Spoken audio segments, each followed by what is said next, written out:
రాష్ట్రంలోని ఠానే జిల్లా షాపా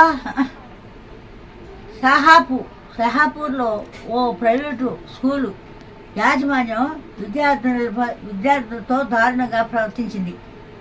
పాఠశాల మరుగుదొడ్డులో రక్తపు మరకలు కనిపించాయని బాలికలను వరుసలో నిలబెట్టి ప్రశ్నించడమే కాకుండా వ్యవస్థలను చేసి ఋతుక్రమంలో ఉన్నారా అని పరిశీలించారు.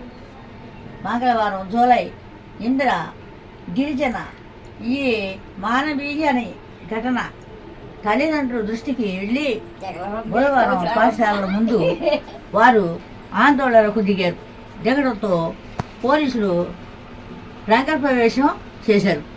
తల్లిదండ్రులు ఫిర్యాదుతో పాఠశాల మహిళ ప్రిన్సిపాల్ నలుగురు ఉపాధ్యాయ చట్టం కింద కేసులు నమోదు చేసినట్లు ఠాణా ఏఎస్పీ రాహుల్ తెలిపారు.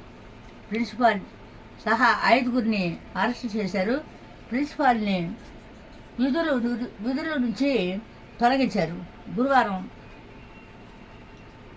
మరుగుదొడ్లు శుభ్రం చేసిన సిబ్బంది రక్తపు మరకల ఫోటోలు తీసి స్కూలు ప్రిన్సిపాల్కు ఫిర్యాదు చేశారు.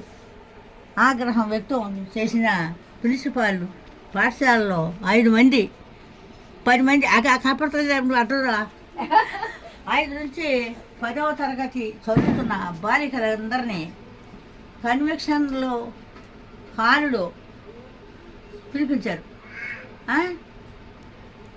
మరుగుదొడ్డులోని